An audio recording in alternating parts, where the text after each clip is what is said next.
All right, 早上好. Good morning. It is 5:45 in the morning. It is pitch black outside. Loving my new sleep schedule. Basically, I pass out around 11 or earlier. I try to stay up until 11 though, so I don't sleep too early. Then I wake up naturally around 5 in the morning. I sleep earlier when I do heavy exercise. So whenever I do weights, like weights, I try to sleep at least 7 or 8 hours. If I just do cardio or boxing exercise, I just do 6. So I'm just on the treadmill right now trying to wake up. And I've got my trusty coconut water. I usually do exercise completely dry, no water, still fasted from the day before. But I found the other day I had a bunch of carbs and I worked out a lot better. That's obvious, everyone knows that. So yesterday I had rice porridge. You can Google it if you don't know what it is, rice porridge. And it was really good. And I've looked it up before, it's not actually a ton of calories, because it's basically a small amount of rice and then some kind of soup, and then usually some meat and vegetables put in there. And it's more or less oatmeal, it's just Asian oatmeal.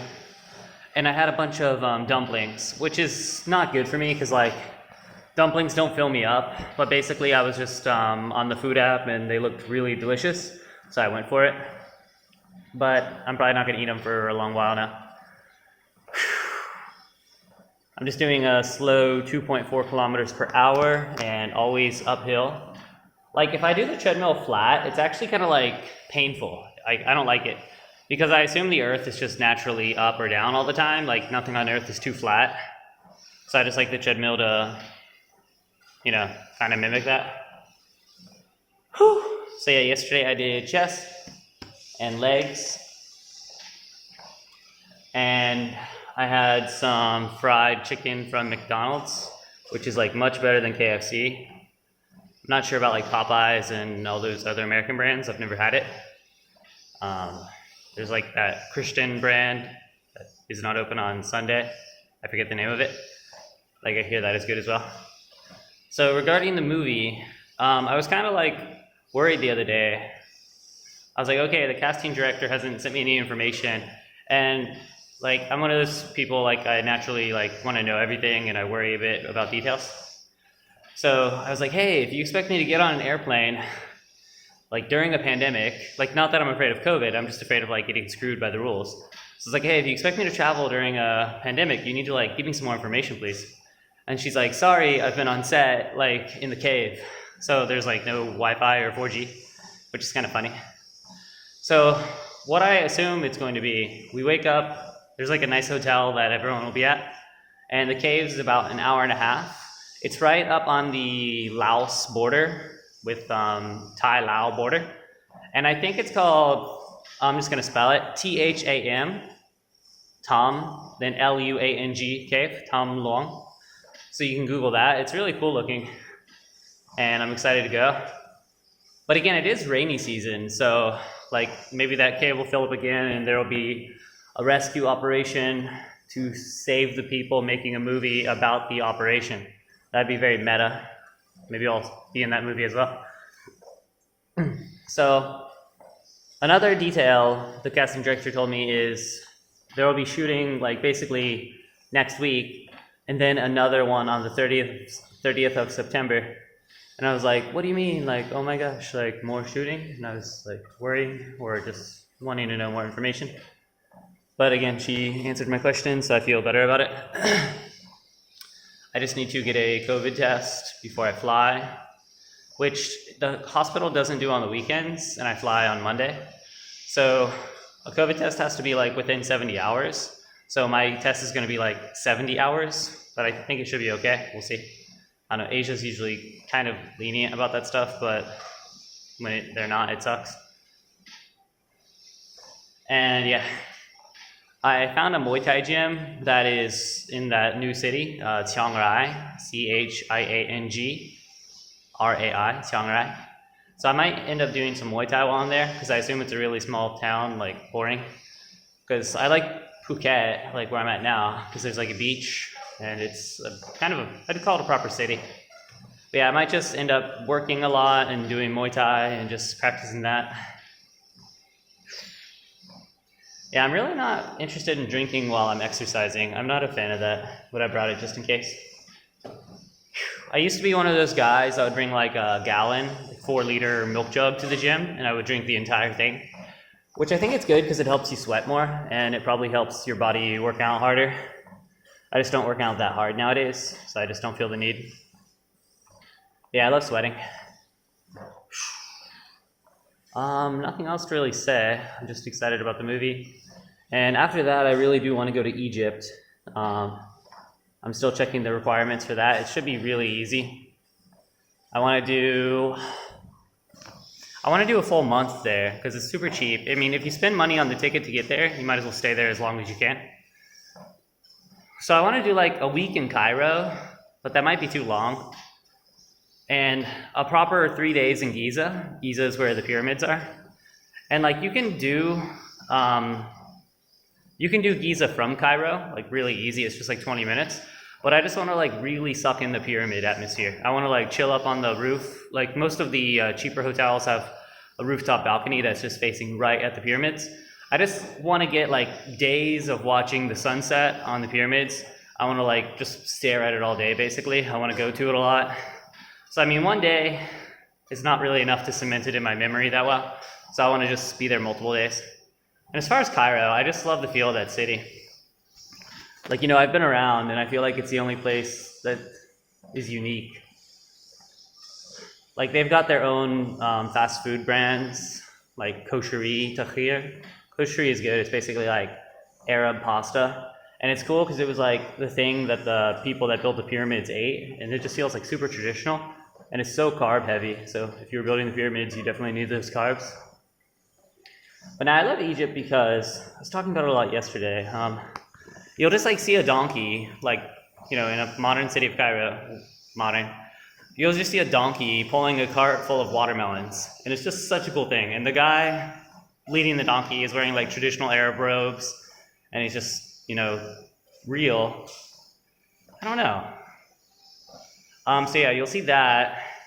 You'll see people like carrying carpets. That's just the example of what I actually saw, like on their head. So I've always done that. Like if I buy like a heavy watermelon, like, you know, your arm will get tired eventually carrying it home from the supermarket. I'll literally just put it on my head and then just like one finger to like balance it. And your neck is like much stronger than your arms, you know? So yeah, you'll see people doing that. And it's just like a very chaotic, crazy place, which I've complained about, but it's fun in retrospect, I guess. So like the taxis there suck, or at least I was there in like 2011, like during the revolution, so it was kind of chaotic. And I guess everyone was doing taxi jobs because not many other jobs existed. So I, like my hotel was like at the pyramids, like a 5-star at the pyramids, very famous. And this guy didn't know where it was. It's like, dude, it's the pyramids. Just go to the pyramids and I'll tell you. So like, he's like driving like 50 or 60 kilometers an hour and like just rolls down his window and yells to another taxi. He's like, min ayna al-pyramid, min ayna al-haram. And like, you know, just getting directions while driving like that. I mean, I've just never seen that in any other countries before, which I've never been to South America or like Africa. So maybe it's like crappy and chaotic and cool there. And then it's funny, like, my taxi from the airport, my first time, like he just like overshot the hotel and it was like a one-way street or something. He just like puts his car in reverse and just like drives back. I'm just like, so that's cool. Like I was only 20 years old at the time. And it's just fun to see like that kind of chaotic world. Because like growing up in the West, I mean, unless you're from like a crappy city or something, growing up in the West, you just like live a very insulated life. You know, everyone's parents have cars. You just, I don't know, like have organizational nice things in your town. So I mean, in Egypt and I mean all the third world, you'll literally see up to 6, but I usually see 4. You'll see 4 people on a motorcycle. Like literally, this is how it goes. The dad is driving the motorcycle. The toddler or young child is on the gas tank, basically. The baby is behind the dad, like really small, and then the mom is on the back. So basically the baby between the like parents and the toddler between the dad's arms on the saddle, like on the gas tank of the motorcycle. And that's just so crazy to see when you haven't seen that before. I mean, it'd be interesting to think about the inverse. Like you're from like the third world and you go to America or something and you're like, where's the motorbikes? Like, where's the donkey pulling the car? And like, they have a very big haggling culture over there, which is cool. But yeah, I genuinely like it. But of course, like being a Westerner, it always starts off like 500% the actual price. Like I've had friends before, like Egyptian friends. It's like, hey, I'm gonna go buy some speaker. Can you wait here for a minute? If they see you're with me, it'll be more expensive. I'm like, yeah, sure. So I mean, it's just funny. Like people always like say America's racist and xenophobic, but it's not like we see a brown person and say, oh, actually, the Snickers bar is like $4. Like we just don't do that. Because, I mean, seeing a brown person in America, they're potentially more than likely from America. Because we're so diverse. But yeah, I do want to go to Egypt.